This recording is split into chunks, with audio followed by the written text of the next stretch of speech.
Rainbow Family Life Stories by Jodey Bateman. Interviews with Rainbow Family of Living Light folks conducted between 1977 and 2008. Scanned in 2018. Jodey Bateman may be contacted on Facebook. 13.E.David.Earl. I found true love here. David's story shows a long, gradual healing of a variety of hang-ups, especially after his involvement with Rainbow began. At first, he stole now and then, and like many who steal, he had a deep mistrust of the people around him. As he has learned trust, he has quit stealing. David.Earl. I was born technically in Chattahoochee, Florida, in 1956, but it was more like Georgia and Alabama. The Georgia state line is only about half a mile from downtown. My father worked at a grocery store for most of my childhood. For the last 3 years I was at home. My mother was working at the state hospital. I left home at 16. I had a lot of pressure, a lot of questions that couldn't be answered where I was, that could only be answered through travel. I was ridiculed for the way I lived. Most people were into showing off and fighting. Seems like they always had to prove their self. I didn't like to have to prove myself. All I wanted to do was prove myself to me. Another thing, I was short and other people got picked on too, and I used to hang around with them. I thought I was going to have a nervous breakdown. In fact, there's one time when I possibly did. I've always been very sensitive. I have a lot of Scorpio influence, 4 planets. Back when I had an interest in astrology, I checked it out, looking for answers about why I was the way I was. Astrology gave me answers, but it's not of use to me anymore. I found out why I was, but as far as predicting the future, I believe you can't do that with the stars. The stars can influence the future, but they can't tell you what it is. Another reason I wanted to leave home was talking to the hitchhikers who came through town. They were some of the most far-out people I've ever met. I loved being on the road. I met a lot of the best people, almost always good people. When you're on the road trying to hitchhike, you're depending on people to have charity, and you meet people who have charity, and I relate well to people like that. There was a sense of protection about being on the road because it sheltered me from people who were selfish and greedy and didn't care. When I left, I went to Atlanta. I went back home to get my things. When I left home again, my father left my mother. He drove me to the road and dropped me off. I went back, Thanksgiving 1972, to see my mother. While I was there, I ended up wrecking a car because I kept falling asleep at the wheel because I had been doing some kind of downer. The cops came down. They found out I was wanted for breaking probation for obscene phone calls I made while I was at home. I don't like to talk about that. It's a lot of sad memories. They released me on court probation and made me promise I wouldn't leave again. But the day after Christmas I started out again. I spent New Year's 1973 and my birthday January 6th in New Orleans. After that I went to Ocean Beach and San Diego. There I met some people who had a commune called Hole in the Wall north of Yuma. I went to the commune. It was just an old rundown shack. Some of the walls were knocked out. There were no doors. There was a fireplace, but no chimney, and they patched up the walls with blankets and things and called it Hole in the Wall. We lived mostly on food stamps, and the Quaken Indians gave us some of their government commodity food. There were orchards nearby, and the owners let us come in and look for fruit left behind after the harvest was over. Some of the people made trash runs to the dumpsters behind stores in town for food. I lived there sort of part-time. I took off to Florida and Texas and came back and forth through the entire winter. It's just that people see too much of each other and they just get irritable, and I was getting into traveling. I was having a good time partying at the time. From there I wound up going back to Florida. I had worked out an agreement with my probation officer. I called him from Yuma and told him that if they let me go where I wanted to go, I would write him or contact him once a month. Spring came and the desert started to get hot. I met up with a fellow in Benson, Arizona, and he knew a couple of chicks in Sarasota, Florida, so we went there and got a job cleaning mildew off of houses with a chemical solution. It was an easy job. Back then Sarasota was real nice, but it hurt itself the same way as any place that's good. Everybody hears about it, and it isn't good anymore. There used to be a lot of togetherness. Everybody partied on the beach, but now there's a lot of division. Everybody goes their separate ways. I left toward the end of spring 1973 and went up to Panama City, in the Florida Panhandle, and spent a good deal of the summer there. Sometime before the summer was over, I left. I had lost my shoes at the beach. I had never needed them there. My feet were getting tougher all the time. So I hitched barefoot to Colorado. Someone gave me sandals. It was a good thing I did, because after I got them, I needed them real bad. The ground is rough in the Rockies. Then someone gave me warmer shoes when it got cold. I stayed in Colorado for the fall. In October, the rain started to come. I went to Pekin, Illinois. I knew some people there that I had met at the beach in Florida. I met up with this girl in Pekin, and we got engaged. So I wanted her to meet my mother. We decided to hitch down to Florida to see my mother. I had a backpack I had stolen in New Orleans from some people who let me stay at their place. On the way to Florida, we met up with 2 carloads traveling together. We rode with our dirty clothes in one car, and our stuff rode in another car. The 2 families with the cars had an argument, and the family with my stolen backpack decided to go back to Cincinnati, while the car with us went on to Florida. I didn't realize till later it was karma for stealing. In Florida, my mother gave me the engagement ring and wedding ring my dad had given her. Then we went to Illinois a few days later. At this time, I still didn't have a job. I was sleeping in this place and that. Sometimes I would sleep in my fiancé's mother's basement when my fiancé would let me in. Her mother hated me.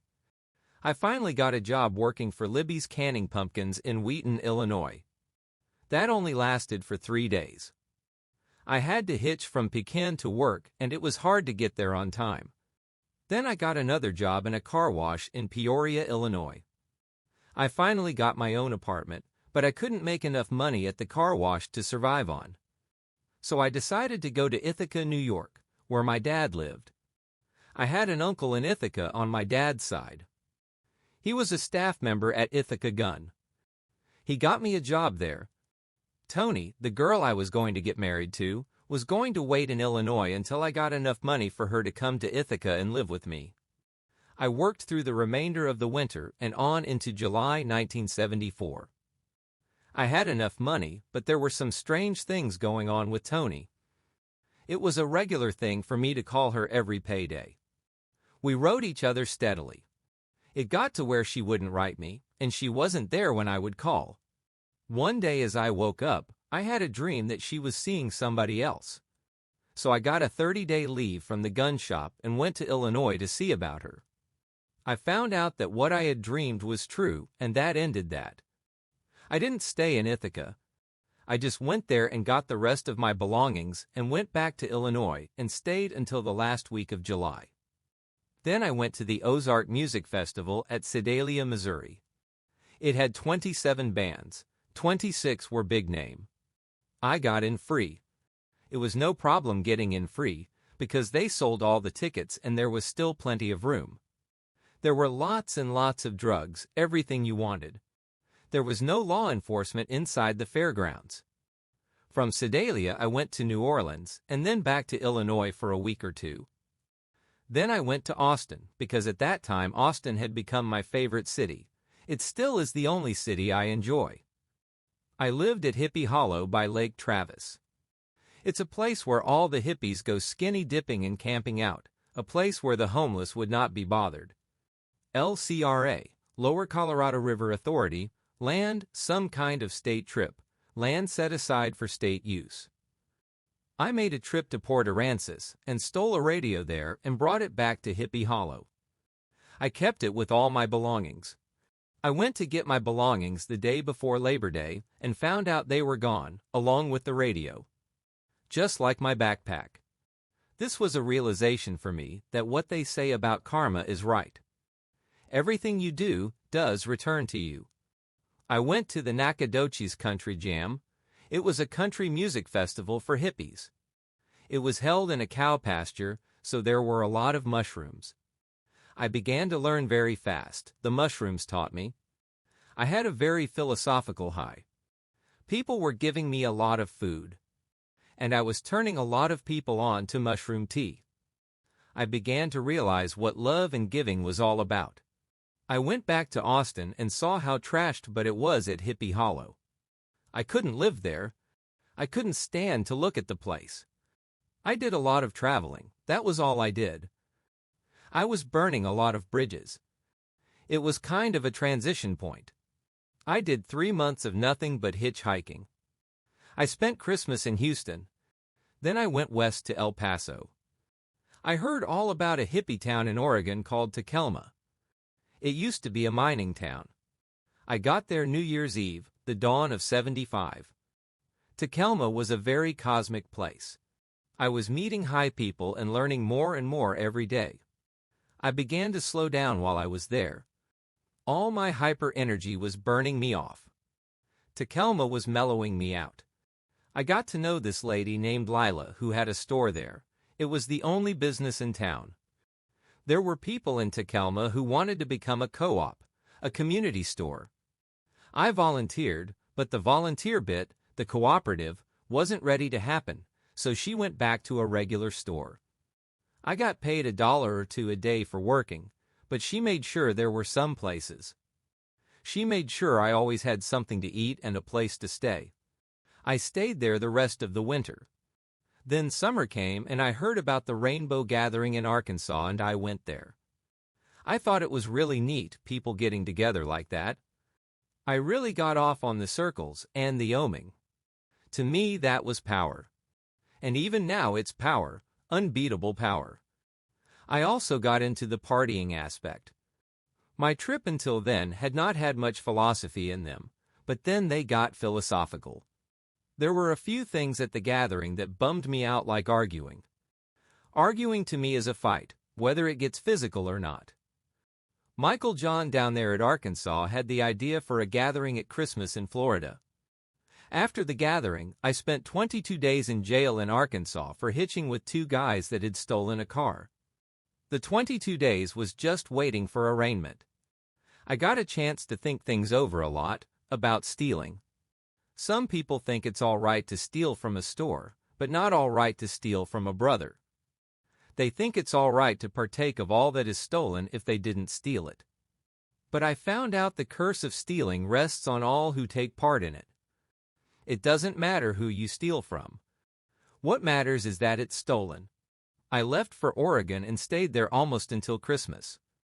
Then, shortly after Thanksgiving, I left for Grassy Key, Florida, where the Christmas gathering was supposed to be. I met quite a few people at Grassy Key who were looking for the gathering organizers. But they never showed up.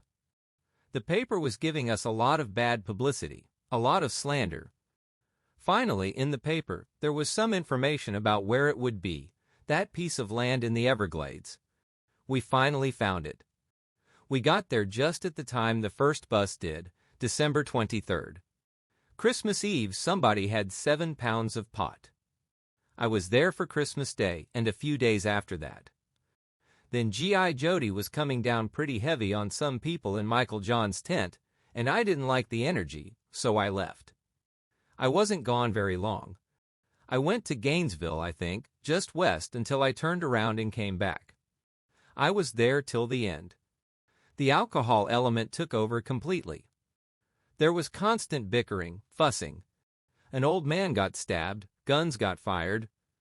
I managed to stick it out until Big Blue, the bus everybody bought, left for the Fiddlers Convention at Union Grove, North Carolina. Then I left with a girl named Kathy that I had met at the Christmas gathering. We went to Texas and then we made our way to Union Grove. We saw the Big Blue bus. It was a trashed-out bus. It brought me shame. It had a big sign on the side saying, Rainbow Family, and not at all showing what the Rainbow Family ideals are. The Rainbow Family began to get a bad name. Kathy and I went to Bisbee, Arizona, and lived in a cave for about 2 weeks. There just happened to be a teepee right across the ravine and nothing else around. From there we made our way through Nevada, Northern California, and finally to Takelma, Oregon. In Takelma, we met this small family that was trying to put together a bus stop for live-in abusers. We lived with them and worked with them.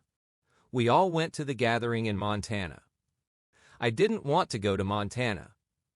I felt I was going to regret it. I did, but I didn't. I learned something from it. Kathy went out on me, slept with another guy while we were there.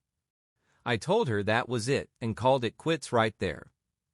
Later that day, some people talked me into going back and talking to her. Later that day, we got married there. I did it more out of desperation than anything else. Medicine Story married us. From Montana, Kathy and I went to Drain, Oregon, to visit Garrick Beck, and he let us look at the Rainbow Oracle, and I thought it was right on. Then we had another big fight. She just took off and wouldn't explain why. And then she came back again. At this point, I was really desperate because I wanted to hang on to her. So I suggested we should go to New Hampshire and work for her father because he owns 4 businesses there. She called her father and he said, "Sure, come on out." Then he asked how we were going to get there and we said we were going to hitchhike. And he said, "No way," and sent plane tickets. And for me that fulfilled another dream because I always wanted to see the country from the air, especially the Great Lakes and the mountains. Kathy's father had a trailer already rented out for us.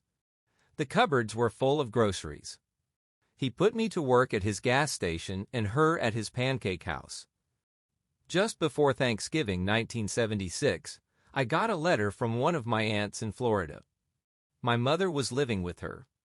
The letter told me my mother was in the hospital with cancer and only a 20% chance of making it, and that I should come down as soon as I could. So the day before Thanksgiving, I hitched for Florida. It took me 34 hours to get there. I got to see her for a week. All of her family got to see her. Then I went back to New Hampshire about a week later. Then 2 days after I got back, I got a phone call saying that she had passed away. January came and I turned 28. Me and Kathy were still fighting a lot. So I started realizing that the only reason I was hanging on to her was to beat loneliness, and I was still lonely. She was constantly trying to make me what I wasn't, and I tried to make her what I wasn't. So I left and went as far as Atlanta. Then I turned back. We tried again to make it work. We kept trying until March when we broke up for good. Then I went back to Sarasota. I couldn't make up my mind what to do or where to go. Seems like I spent most of my time heading places and never getting there.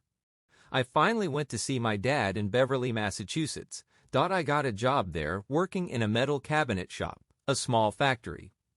I worked there for about a month.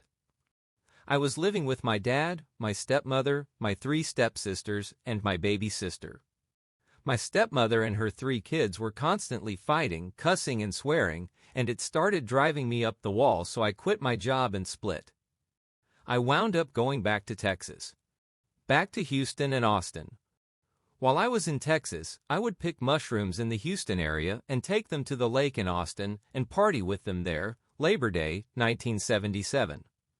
I was in Austin and I decided to go back to Houston. I got there that night and all my belongings got ripped off.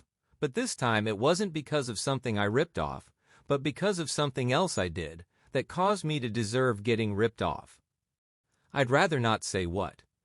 After I got ripped off, I decided to go back to Takelma. On the way I had nothing until I got to Amarillo, where I got turned on to a jacket. And I found a canteen in Flagstaff, which I still have. When I got to Takelma, I started finding more things, blankets, more clothes. Through all this time on the road, it was like God was proving himself to me, showing how he does take care of us. Because I got shot down to nothing and always got back what was lost. Around Halloween, I went back to Massachusetts to stay with my dad. I never found another job while I was there until March 1978, when my little brother came up from Florida. We went to Houston with the intention of finding a few days' work. We got there in the early morning. We wanted to make it to the Salvation Army early enough to catch the early morning labor pools, but we didn't make it early enough, so we decided to head on to Austin. On the way to Austin, this contractor picked us up and told us where there was plenty of construction work in Houston. We decided to go check it out. We crossed the freeway to turn back. I held out my jacket and went, "Toro. Toro." It was this rich guy who told us he wouldn't have stopped if I hadn't done that. He took us to his place. He was living alone because he was getting a divorce. After we took a swim, he offered us a job doing overall cleanup around his house because he wanted to sell it. He paid us $4 an hour plus room and board. We made $60 apiece altogether. Then we left for Austin. On the way, we got picked up by another day's work doing construction. We made $25 apiece. The next day, we came to the Rainbow House.